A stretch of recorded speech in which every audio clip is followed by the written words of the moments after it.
To West Asia for our next update, and Qatar's foreign ministry spokesman Majid Al-Ansari has said that there is regional collaboration and ongoing efforts aimed at ensuring de-escalation concerning Iran.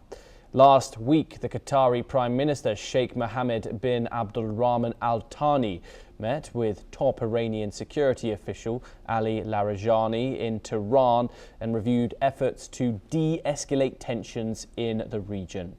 Qatar says it is working closely with neighbouring countries and friendly nations to maintain stability in the region. Officials highlight Turkey, Egypt, Oman and Saudi Arabia as key partners in these efforts. Qatar emphasises that this is a collective effort aimed at de-escalating tensions and ensuring peace, making clear the country is not acting alone but in tandem with others to protect the region. Let's in fact listen into some of the comments coming in from Qatar.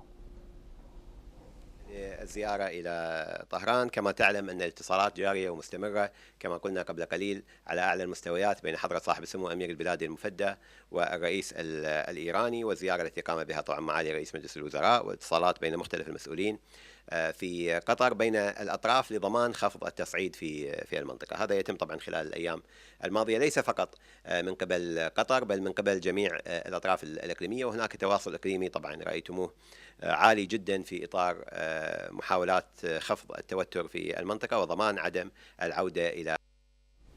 David K. Johnston joins us now, an American financial journalist and author, joining us live from New York.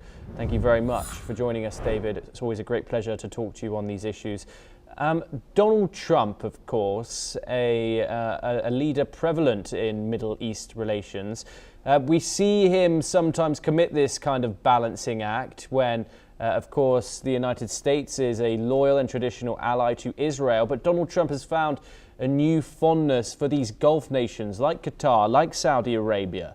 And so this issue really is walking a tightrope for him.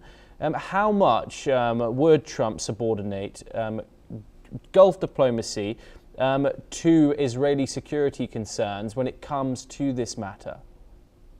Well, the U.S. government, long before Donald Trump, has basically made its bed with Israel for two principal reasons. One is what happened with the Holocaust in Germany, and secondly, it's a democracy, the only democracy in the region. And so you're going to see the U.S. continue to support Israel even when it's doing outrageous things like the excessive conduct in Gaza, where the IDF, the Israeli Defense Force, now admits that, 70,000 dead Gazans, which they had denied. And so in everything Trump does there, you need to think carefully about what is Israel's interest in these things. And at the same time, Donald Trump's supporters, the MAGA group, who are a quarter to a fifth of Americans, they do not want any more foreign military actions. They don't want any 20-year wars, and they're very unhappy with Trump, many of them, because of things like his stationing a relatively small group of ships off the coast of Iran, certainly not enough to engage in a war, and it's designed to simply demonstrate Donald's bellicose side, and that's a significant part of who he is. David, we've of course seen pretty hawkish foreign policy from Donald Trump. He struck Iran before already, those nuclear bases back at the end of that 12-day war with Israel.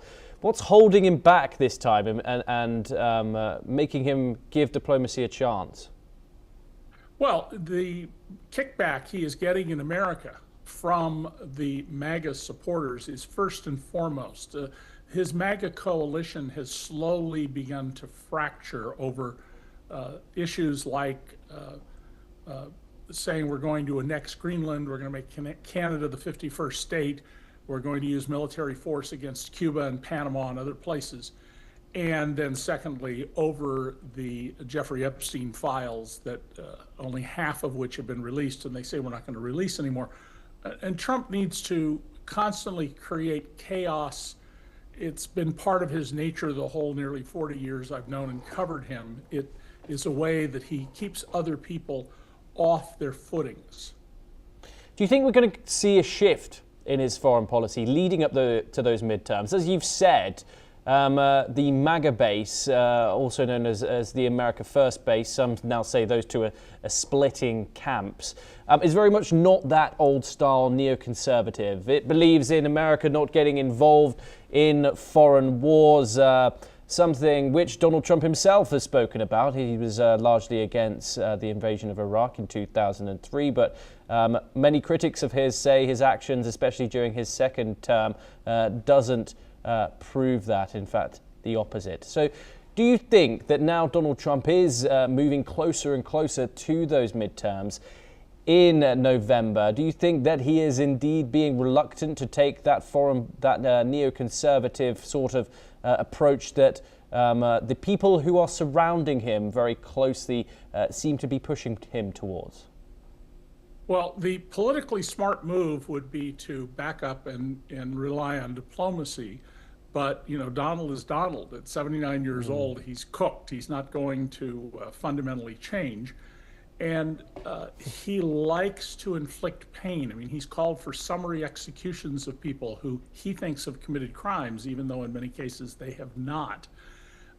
I won't be the least bit surprised if we see some limited airstrikes, but you're not going to see a ground invasion. You're going to see a lot of efforts to talk. And Qatar is where America has its largest military base in the Middle East. So Qatar is closely allied with and interested in the U.S. and wants to avoid some larger regional war, as do the Saudis, the Kuwaitis, the Bahrainians, everyone else. What is the goal here, David? Is regime change there in the list of objectives? Of course, we've had, you see the likes of Lindsey Graham, other neocons surrounding Trump, openly speaking about this type of thing. But given the fact that Donald Trump is being reluctant in striking Iran, do you think the regime change still is on top of the list here when it comes to Iran? Well, Donald is very mercurial. He jumps from issue to issue without any long-term strategic thinking. I think it's quite clear from the size of the demonstrations that the regime in Tehran is not stable.